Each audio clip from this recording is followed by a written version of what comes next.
जय हिंद दोस्तों। Point break by RSR YouTube channel पर आप सभी का बहुत बहुत स्वागत है। आज हम बात करने वाले महत्वपूर्ण पर्यायवाची शब्दों की। ये हमारा पार्ट 3 है। इससे पहले हम पार्ट 2 डिस्कस कर चुके हैं। अगर आपने अभी तक इन वीडियोस को नहीं देखा है तो प्लीज आप लोग इन वीडियोस को हमारे चैनल पर जाकर देख सकते हैं। शुरुआत करने से पहले अगर आपने अभी तक इस चैनल को सब्सक्राइब नहीं किया है तो प्लीज आप लोग इस चैनल को सब्सक्राइब कर लीजिए, क्योंकि मैं लगातार इसी तरह के वीडियोस लाता रहता हूँ जो आपकी स्टडी में बहुत ही महत्वपूर्ण होंगे। वीडियो के लास्ट में मैं आपसे एक क्वेश्चन भी पूछूंगा जिसका आंसर आपको कमेंट बॉक्स में बताना है। तो चलिए स्टार्ट करते हैं आज का वीडियो। आज का हमारा पहला पर्यायवाची शब्द है सर्प। सर्प के पर्यायवाची शब्द अक्सर एग्जाम में पूछे जाते हैं। तो सर्प के कौन कौन से होते हैं? वो होता है अहे, नाग, विषधर, पन्नग, उरग, भुजंग और ब्याल। कौन कौन से होते हैं एक बार फिर से देख लेते हैं। अहे, नाग, विषधर, पन्नग, उरग, भुजंग और ब्याल। ब्याल काफी बार एग्जाम में पूछा गया है, तो आपको याद रखना है कि ब्याल किसका पर्यायवाची शब्द होता है, तो वो होता है सर्प का। किसका होता है? सर्प का। अब चलते हैं अगले शब्द पर। अगला शब्द है हमारा वृक्ष।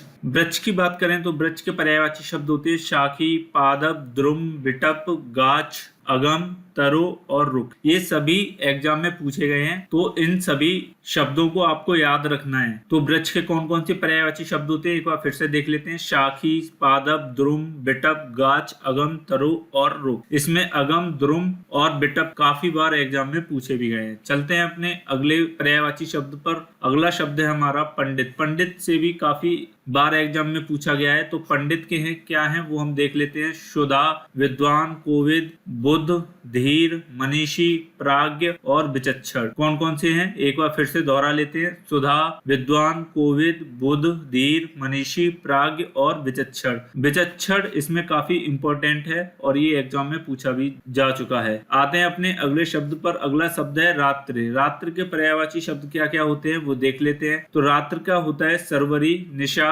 रात, रैन, रजनी, यामिनी, त्रेयामा, विभावरी और छड़दा। कौन कौन से होते हैं? सरवरी, निशा, रात, रैन, रजनी, यामिनी, त्रेयामा, विभावरी और छड़दा। विभावरी काफी बार एग्जाम में पूछा भी जा चुका है, तो आपको इस पर विशेष ध्यान देना है। चलते हैं अपने अगले पर्यायवाची शब्द पर। अगला पर्यायवाची शब्द है हमारा इच्छा। तो देख लेते हैं इच्छा के पर्यायवाची शब्द कौन कौन से हैं। वो है आकांक्षा, ईप्सा, अभिलाषा, चाह, कामना, स्पृहा, इहा, वांछा और मनोरथ। कौन कौन से हैं एक बार फिर से रिवाइज करते हैं। आकांक्षा, ईप्सा, अभिलाषा, चाह, कामना, स्पृहा, इहा, वांछा और मनोरथ। अब चलते हैं अगले पर्यायवाची शब्द की ओर। अगला पर्यायवाची शब्द है हमारा घर। घर के जो पर्यायवाची शब्द हैं वो होते हैं गेह, निकेतन, आयतन, निलय, धाम, आगार, सदन और भवन। एक बार फिर से रिवाइज करते हैं। गेह, निकेतन, आयतन, निलय, धाम, आगार, सदन और भवन।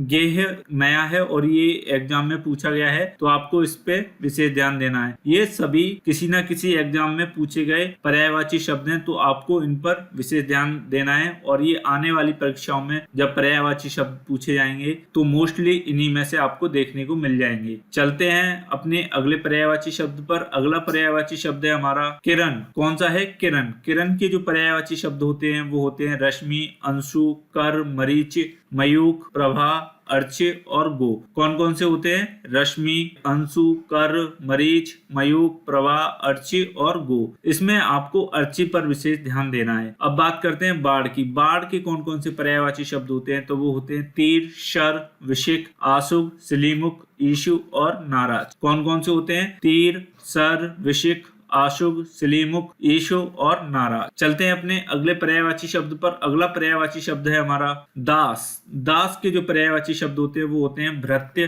किंकर, परिचारक, चाकर, अनुचर और नौकर। ये तीनों तो आपको पता होंगे। भृत्य, किंकर और परिचारक ये तीन काफी बार एग्जाम में पूछे गए हैं। भृत्य अगर पूछा जाए किसका पर्यायवाची शब्द है तो वो दास का है। किंकर पूछा जाए तो वो भी दास का है। और यदि परिचारक पूछा जाता है तो वो भी दास का पर्यायवाची शब्द होता है। देवता के हम देखते हैं कि देवता के पर्यायवाची शब्द कौन कौन से होते हैं। वो होते हैं अमर, शुर, देव, निर्जर, विबुध, त्रिदश, आदित्य और गीवान। कौन कौन से होते हैं? अमर, शुर, देव, निर्जर, विबुध, त्रिदश, आदित्य और गीवान। चलते हैं अपने अगले पर्यायवाची शब्द पर। अगला पर्यायवाची शब्द है हमारा अतिथि। कौन सा है? अतिथि। अतिथि के जो पर्यायवाची शब्द होंगे वो होंगे अभ्यागत, आगंतुक, पाहुन और मेहमान। इसमें आपको पाहुन पर विशेष ध्यान देना है। आते हैं अपने अगले पर्यायवाची शब्द पर। वो है मोर। मोर का जो पर्यायवाची शब्द होगा वो होगा ध्वजी, कलापी, मयूर, शिखी और नीलकंठ। ये पांचों ही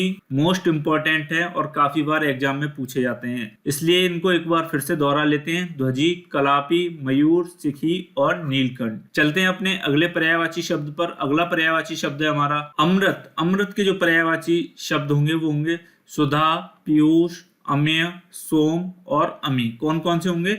सुधा, पीयूष, अमेय, सोम और अमी। अब बात करते हैं द्रौपदी की। तो द्रौपदी के जो पर्यायवाची शब्द होंगे वो होंगे कृष्णा, पांचाली, द्रुपद, सुधा, सैरंध्री और याज्ञसेनी। कौन कौन से हैं? कृष्णा, पांचाली, द्रुपद, सुधा, सैरंध्री, याज्ञसेनी। पर्यायवाची शब्द पर अगला पर्यायवाची शब्द है हमारा अर्जुन। कौन सा है? अर्जुन। अर्जुन के जो पर्यायवाची शब्द होंगे वो होंगे धनंजय, पार्थ, कौन्तेय, गुडाकेश, गांडीवधर, श्वेत वाहन, विभूत्सु और सब्यसाची। कौन कौन से हैं? धनंजय, पार्थ, कौन्तेय, गुडाकेश, गांडीवधर, श्वेत वाहन और विभूत्सु और सब्यसाची। सब्यसाची काफी बार एग्जाम में पूछा भी गया है। अब चलते हैं अगले पर्यायवाची शब्द पर। अगला पर्यायवाची शब्द है हमारा ईर्ष्या। क्या है? ईर्ष्या। ईर्ष्या के जो पर्यायवाची शब्द है वो होते हैं मत्सर, डाहा, जलन, कुड़न, द्वेष और स्पर्धा। कौन कौन से होते हैं? मत्सर, डाहा, जलन, कुड़न, द्वेष और स्पर्धा। और काफी बार एग्जाम में यहाँ से प्रश्न पूछा भी गया है। मत्सर काफी बार पूछा गया है। चलते हैं अपने अगले प्रश्न पर। अगला प्रश्न है हमारा चांदनी। चांदनी के जो पर्यायवाची शब्द होंगे वो देख लेते हैं कौन कौन से हैं। चंद्रिका, ज्योत्सना, कौमुदी, कुमुद कला, जुनहाई, अमृत वर्षिणी, चंद्रातप, चंद्रम ऋचि। कौन कौन से? एक बार फिर से दोहरा लेते हैं। चंद्रिका, ज्योत्सना, कौमुदी, कुमुद कला, जुनहाई, अमृत वर्षिणी, चंद्रातप, चंद्रमरीचि। अब बात करते हैं तोता की। तो तोता के जो पर्यायवाची शब्द होंगे वो हो जाएंगे सुबह, सुख, दांडिम प्रिय, कीर, सुग्गा और रक्ततुंड। कौन कौन से होंगे? सुबह, शुक्र, दाडिम प्रिय, कीर, सुग्गा और रक्ततुंड। अब चलते हैं अपने अगले पर्यायवाची शब्द पर। अगला पर्यायवाची शब्द है हमारा धनुष। कौन सा है? धनुष। धनुष के जो पर्यायवाची शब्द होंगे वो हो जाएंगे चाप, धनु, शरासन, पिनाक, कोदंड, कमान, विशिखासन। कौन कौन से हो जाएंगे? चाप, धनु, सरासन, पिनाक, कोदंड, कमान और विशिखासन। अब बात करते हैं शत्रु की। तो शत्रु के जो पर्यायवाची शब्द होंगे, अब बात करते हैं शत्रु की। शत्रु के जो पर्यायवाची शब्द होंगे वो हो जाएंगे रिपु, बैरी, दुश्मन, विपक्षी, प्रतिवादी और अमित्र। कौन कौन से हो जाएंगे? रिपु, बैरी, दुश्मन, विपक्षी, प्रतिवादी और अमित्र। तो ये थे आज के हमारे पर्यायवाची शब्द। अब चलते हैं कल के प्रश्न पर जो कि आपसे पूछा गया था। पिछली वीडियो में जो हमारा प्रश्न पूछा गया था वो था कुनू नेशनल पार्क कहाँ पर स्थित है। कुनू नेशनल पार्क पूछा गया था। तो इसका जो सही आंसर हो जाएगा वो क्या हो जाएगा? मध्य प्रदेश में कुनू नेशनल पार्क स्थित है। अब आते हैं आज के प्रश्न पर जिसका जवाब आपको कमेंट बॉक्स में देना है। आज का प्रश्न है हमारा निम्नलिखित शब्दों के पर्यायवाची शब्द बताएं। तो ये दो हमारे पर्यायवाची शब्द हैं, धनुष और शत्रु। इनके जितने भी पर्यायवाची शब्द हमने इस वीडियो में डिस्कस किए हैं उन सभी को आपको कमेंट बॉक्स में कमेंट करके बताना है। अगर आपको ये वीडियो अच्छा लगा हो तो प्लीज इस वीडियो को ज्यादा से ज्यादा लाइक और शेयर करें और हमारे चैनल #PointBreak by RSR को यूट्यूब पर सर्च करके सब्सक्राइब करें। Thanks for watching. जय हिंद।